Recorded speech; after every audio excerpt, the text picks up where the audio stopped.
Padre Antônio Vieira, que orador apaixonado, que retórica fascinante. Impressiona até hoje quando se lê os sermões de Padre Antônio Vieira. Agora a gente tem que saber quem é esse cara que emerge do século XVII, naquele improvável Brasil colonial, com estilo não apenas pomposo, mas com arrebatamento, se utilizando de uma extraordinária poeticidade, sendo que não era poeta. Então, vamos pensar quem é esse cara que Fernando Pessoa, no século XX, o grande poeta, o múltiplo Fernando Pessoa, definiu Padre Antônio Vieira como o imperador da língua portuguesa. Então, Antônio Vieira, português, nascido em Lisboa, início do século XVII, em 1608, se transfere com a família para o Brasil. Isso depois do seu pai, que era um alto funcionário da coroa portuguesa, acaba vindo como escrivão para atuar na cidade da Bahia, né? E então o jovem Vieira acaba vindo, se deslocando com a família, né? Agora, para pensar o Vieira, a gente tem que pensar a sociedade colonial e Portugal nesse cenário que era com a metrópole, né? Olha, Barra de Portugal não estava legal não, já havia perdido a sua autonomia, estava sob, né, o domínio, portanto, de Filipe II durante a União Ibérica. Lembra? Morte de Dom Sebastião Alcácer Quibir, 1578, tem aquela crise dinástica, e aí quem reivindica o treino, o treino, a cabeça, o reino, né? Filipe II, naquele acordo tácito entre portugueses e espanhóis, e aí vem a União Ibérica. E a rigor, Portugal também não tinha o Brasil como a sua mais pródiga colônia, né? Então, será mais à frente com a descoberta do ouro, as jazidas de ouro no século XVIII lá em Minas, né? Então, se dava a partir da expropriação da cana-de-açúcar. Então, era uma elite, quando a gente fala elite, né? Pensemos, muito atrasada.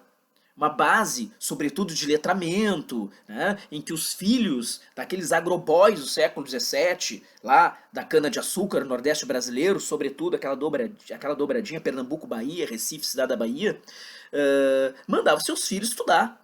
Isso na metrópole, em Coimbra e Lisboa. Assim foi, por exemplo, o mais conhecido deles, que em outro vídeo já foi discutido, né?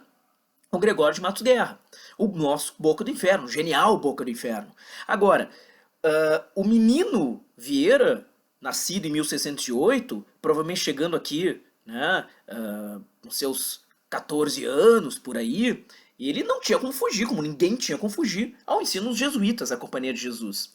Então ele ingressa no seu letramento, primeiras letras, e ele vai absorvendo. E ele mesmo disse que ele teve um início difícil em termos de entendimento, de adaptação a esse modelo escolar, né? Mas depois o famoso estalo do Vieira. E o cara se tornou simplesmente o mais brilhante daqueles alunos, né? Aí já começa a perceber os recursos retóricos de domínio sobre oratória que os próprios jesuítas ensinavam. Lembra que a Companhia de Jesus, a partir da Contra-Reforma, ela tem exatamente estabelecido a propagação da fé, a dilatação da fé, uma cruzada religiosa ali do século XVI para o XVII. E o Antônio Vieira ele acaba, com 26 anos, então, se ordenando padre. E já demonstra a sua grande vocação. Por que eu contextualizei? Sempre a gente tem que contextualizar o tempo, né? Como Portugal tinha o Brasil nesse momento, Portugal estava sob domínio de Filipe II, União Ibérica. E o Brasil se tornou uma subcolônia. Então, já estava em curso as invasões holandeses, expropriação de riqueza, interesse, obviamente, econômico, né? Não havia muita resistência. E aí, o nosso jovem padre Antônio Vieira, ele faz um discurso e um sermão brilhante, e ele começa a se projetar, ganhando prestígio. No outro ano depois desse sermão ser pronunciado por ele, Nordeste brasileiro, ele toma o rumo para Portugal. O ano é 1640, é o ano que termina a União Ibérica, e quando termina a União Ibérica, no outro ano, Portugal devolve, portanto, né, devolvida a sua autonomia, e o Vieira ele parte para Portugal. O sermão pelo bom sucesso das armas de Portugal contra as armas de Holanda. E ganhou, claro que ali ele vai, né, sempre de espírito irrequieto, né, muito crítico, o Antoninho. Então o que que faz o nosso Vieira? Ele condena as invasões holandesas. Mais à frente, num outro vídeo, eu vou colocar os principais sermões do Vieira, a gente vai debater pelo menos os conceitos, interlocutores que são importantes, né? As estratégias do nosso grande imperador da língua portuguesa, segundo Fernando Pessoa. Agora, então, 1640, feito esse discurso, esse sermão propagado, o que, que ele faz? Ele parte para Portugal. E lá ele ganha simplesmente, né, a confiança e ganha um fanzaço lá em Portugal, que passa a ser simplesmente o jovem rei Dom João IV. Que, de certa maneira, passa e confia demais no Antônio Vieira, e acaba confiando a ele, né, responsabilidades políticas, diplomáticas. Então isso passa a ter uma grande, né, projeção, o Antônio Vieira, e com isso ele sempre muito, né, irrequieto, polêmico, com uma autonomia ética, tomada de consciência pessoal dele, porque eu digo assim, ó, antes dele ser, obviamente, católico, ele teve uma formação cristã, solidária, humanitária, né? Claro, nunca vamos desconsiderar as contradições reinantes de uma mentalidade, uma consciência possível no tempo. Porque Vieira, ele possui todos os valores do século XVII, né? Sendo português. Então, aquele espírito, uma perspectiva imperialista, etnocêntrica, contra-reformista, católica. Então, toda essa tomada de consciência do nosso padre está cercada dessas atribuições de época, de tempo, e aí ele vai construir uma complexidade na forma de ver as coisas, incluindo todas as contradições possíveis a partir dessa mentalidade truncada, né? Agora, ganhando confiança, né, ele passou a defender algumas coisas que lhe trouxe também desafetos. Sobretudo, fazer uma distinção entre os chamados cristãos novos, aqueles que foram convertidos, os judeus, né, e os cristãos, obviamente, os mais antigos, os considerados cristãos velhos, de uma primeira hora. Né? Então, a esses cristãos novos, ele considerava, né, esses judeus como uma forma deles trazerem investimentos para Portugal. Uma espécie de uma revolução capitalista. Lembra que muitos judeus eles foram perseguidos pela Inquisição pós-contra-reforma, posto que eles buscavam a condição do lucro, né, com uma burguesia, né, não classe, mas uma casta que procurava, obviamente, uma ascensão. E a Igreja Católica sempre condenou a ideia de lucro. E a reforma de Martim Lutero, lembra?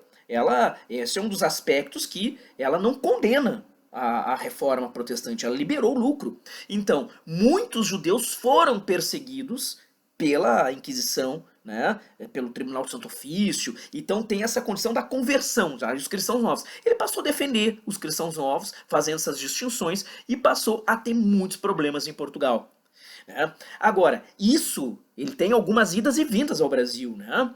Guarda, obviamente, raízes aqui, formação e tudo mais, acreditava em algumas questões, muito crítico também aos elementos daquela sociedade colonial, o padre Antônio Vieira. Agora, então, ele retorna ao Brasil depois de ficou muito desgastado defendendo cristãos novos, né, os judeus acreditando nessa revolução, nesse rejuvenescimento, pelo menos capitalista lá no país dele, né, retorna isso em 1652. Ele vai ficar até 61 aqui no Brasil. Agora ele passa a ter problemas também. Poxa, mas o cara também era quase um bad boy, né? Então, ele retorna e sempre defendendo coisas improváveis para aquelas comunidades, obviamente, lembrando, atrasadas. Né? Então, ele passa a defender aqui a condição dos índios, dos nativos. Porque ele acreditava muito na possibilidade, sim, que os índios eles deveriam ser catequizados, obviamente a questão dele, das crenças, valores dele como um missionário, né? Porém, deveria ser respeitada a cultura do nativo. E ele passa a defender a não escravização dos índios. Bateu de frente, obviamente, com uma elite colonial, né? A ponto de que ele chegou a ser expulso do Maranhão. Obviamente com outros missionários também, mas bateu de frente com os interesses. E tem sermões dele muito legais, como o Sermão do Cativo, da primeira dominga de Quaresma, que ele bate direto nisso, ele condena de uma forma mas consistente, persuasivo, o Vieira, indignado, né, a escravidão dos índios. Né? Claro que terão outros, né, quiprocós, contradições na relação da escravização, né, que ele não condena o princípio do escravismo, no caso do africano, aqui. Né?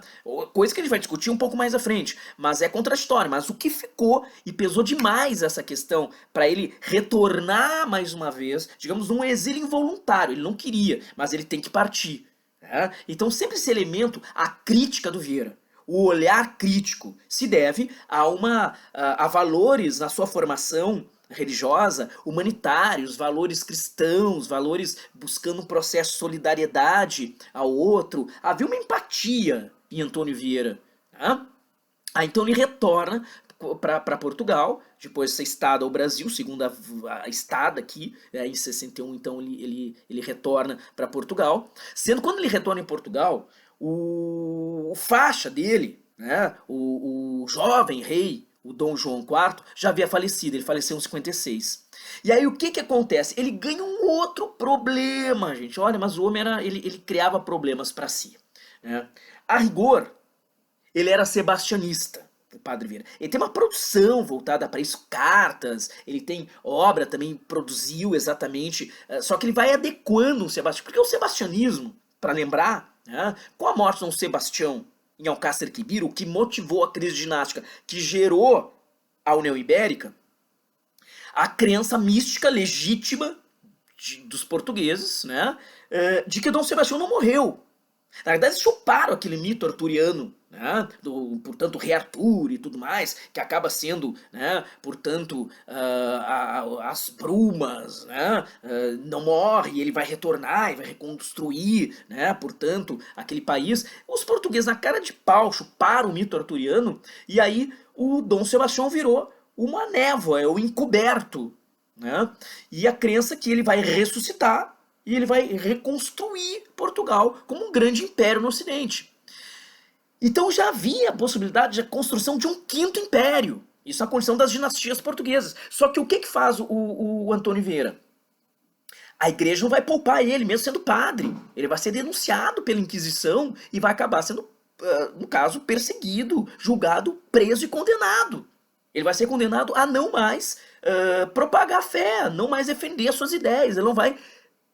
tu imagina, o cara é um orador e ele não vai poder mais defender os seus discursos, né? Em público sempre, né? Que ele fazia isso, é um pregador, né? Então, só que ele transfere o mito, né? A condição do sebastianismo, a condição do messianismo para o seu faixa, o Dom João IV, que ele ressuscitaria e reconduziria Portugal ao Quinto Império, mas teve muitos problemas e acaba sendo preso, condenado.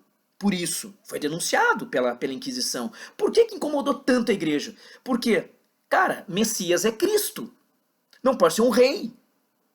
São duas instituições completamente distintas, mesmo que haja uma aliança histórica entre o Estado Nacional Português a partir das grandes navegações, né, e a Igreja Católica. Mas não se pode, ainda mais sendo um padre, né, no período da Contra-Reforma, defender a ideia que Messias é um rei. Criou problemas, foi preso. Só que ele acaba, né, um cara que tinha prestígio, ele acaba, digamos, né, defendendo, né, o seu ponto de vista e encanta toda aquela base da alta hierarquia da Igreja Católica, inclusive em Roma. Então ele acaba encantando cardeais, as criaturas das mais altas, né, dos mais altos títulos da igreja, e ele acaba, portanto, o Vieira, e isso a gente está em 69. Ele encanta, portanto, né, a igreja em Roma, e ele retorna para Portugal, tentando ainda defender a cultura dos cristãos novos, mas desgastado. Ele chegou a viver uns 6 anos em Roma, né? Essa condição quase nômade do Vieira, um homem de dois mundos, né? Europa, América. E o que, que ele faz? Aí ele retorna para o Brasil. Então ele retorna agora a terceira vez, só que ele vai ficar de uma forma definitiva. Isso a gente já está lá em 1681. E aí ele vai fixar a residência na Bahia e com quase 90 anos, né? Ele acaba então falecendo o Antônio Vieira. Agora, o que nos interessa quando a gente fala muito do Antônio Vieira é sobre o estilo dele, né? Porque ele era um padre que ele tinha uma capacidade incrível de compreender o público que para quem ele ia discursar. Ele se utilizava daquilo que o próprio público lhe entregava, né? Então ele tinha truques de oratória incríveis, fora a qualidade, o domínio sobre procedimentos da linguagem, recursos retóricos de oratória, mas ele sabia trabalhar sobretudo com grandes temas voltados para as paixões humanas, daí tamanho arrebatamento. E com isso, ele denunciava, condenava vícios, fossem a corrupção, a violência, a falta de empatia, e ele elogiava, exaltava virtudes também, fossem elas religiosas, fossem elas, aí sim, humanitárias, voltados para a caridade, e ele conseguia reter a atenção do seu público, era incrível, de uma forma apaixonada. Então ele era, e com seus discursos, né, indignados, de uma forma arrebatada, e tudo isso com uma grande sedução. Era um cara sedutor no seu discurso. Ele arrebatava as criaturas, arrebatava, portanto, as mais diferentes, né, plateias que ele teve, não só na colônia, no Brasil, Portugal, Itália, Espanha, enfim, ele era muito competente. E tudo isso com um estilo dramático, lírico, irônico, né? Por vezes atacando, inclusive, próprios valores contra-reformistas, dialogando em alguns discursos, tendo como interlocutor Deus, cobrando audaciosamente de Deus, né? Então, o Vieira, e tudo isso, a grande estratégia é o conhecimento sobre o Evangelho, né? E conhecendo o Evangelho, como poucos, né, ele se utilizava de passagens do Antigo, do Velho Testamento, e sobretudo aqui na colônia, o que ele fazia é o grande salto qualitativo, né? Com uma elite extremamente atrasada, o que ele poderia fazer? Quase aquela ausência de letramento. Então, a crença que aqueles homens tinham, até pelo tempo, eram valores da Contra-Reforma, a palavra de Deus, pela presença dos jesuítas aqui, primeiras letras. Então, ele fazia assim, ele identificava um elemento, portanto, com o qual ele não concordava na sociedade colonial, no caso, como eu já situei, que ele teve muito problemas naquela passagem dele, de 52 a 61, que foi expulso da colônia do Maranhão, junto com outros missionários, por defender a liberdade dos índios, contrário à escravidão. Então não poderia chegar isso para o colono, para aquela elite colonial, né, que não ia, obviamente, aquele agrobode do século XVII, não ia dar ouvidos para o Vieira. Então o que ele fazia? Mas se o cara era temente a palavra de Deus, ele, pela erudição, pelo domínio que ele tinha, pela ilustração que ele tinha, né, e nesse estilo vigoroso, sofisticado, por base não só da religiosidade teológica, mas filosófica, ele se detinha sempre nesses pormenores de vida, nas paixões humanas. E se a paixão era religiosa daquele homem, então o que ele fazia? Ele buscava no Evangelho uma passagem, recontextualizava a passagem, e por analogia e comparação, buscava sempre, e aí eu salto, despertar a consciência daquele homem, né? Era difícil, aí ele teve desafetos e acabou inclusive sendo expulso aí da Bahia. Uma linguagem predominantemente conceptista do Vieira, lembra? Quevedista, nunca deixando e abandonando o cultismo, o estilo gongórico, condenando os excessos, obviamente, mas a base imagética da construção a partir de parábolas, metáforas, alegorias, mas sempre muito preocupado com o entendimento do seu público. Por vezes tem sermões que ele lança a mão, né? Ele usa uma parábola, né? Ele usa uma grande metáfora, uma alegoria, e ele percebe que o público não está entendendo, o que que ele faz? Ele explica didaticamente a parábola, didaticamente a alegoria. Uma preocupação, portanto, didática, de transmissão de conhecimento, um grande orador, o imperador, portanto, da língua portuguesa, como disse lá Fernando Pessoa. Fica aqui então um pouquinho do Padre Vieira, um pouquinho desse grande orador em língua portuguesa. O maior, sem dúvida alguma. Né? Na sequência aí eu vou postar mais um conteúdo sobre os principais sermões do cara, que vale a pena conferir. Vale a pena ler, cara. É muito atual o Padre Antônio Vieira, né? E que fica, por vezes, quando tu lê alguns sermões do Padre Vieira, cara, tu fica até constrangido. E eu digo uma coisa, visionário não era. O problema é que o Brasil não consegue resolver problemas da sua ordem histórica do período colonial. É brabo, velho. Mas assim a gente segue, tá? Te inscreve no canal aí, dá joinha, né? E ajuda a divulgar o canal e dá uma força aí pro professor pra gente continuar socializando o conteúdo. Valeu, tá? A gente segue, tá? Abraços!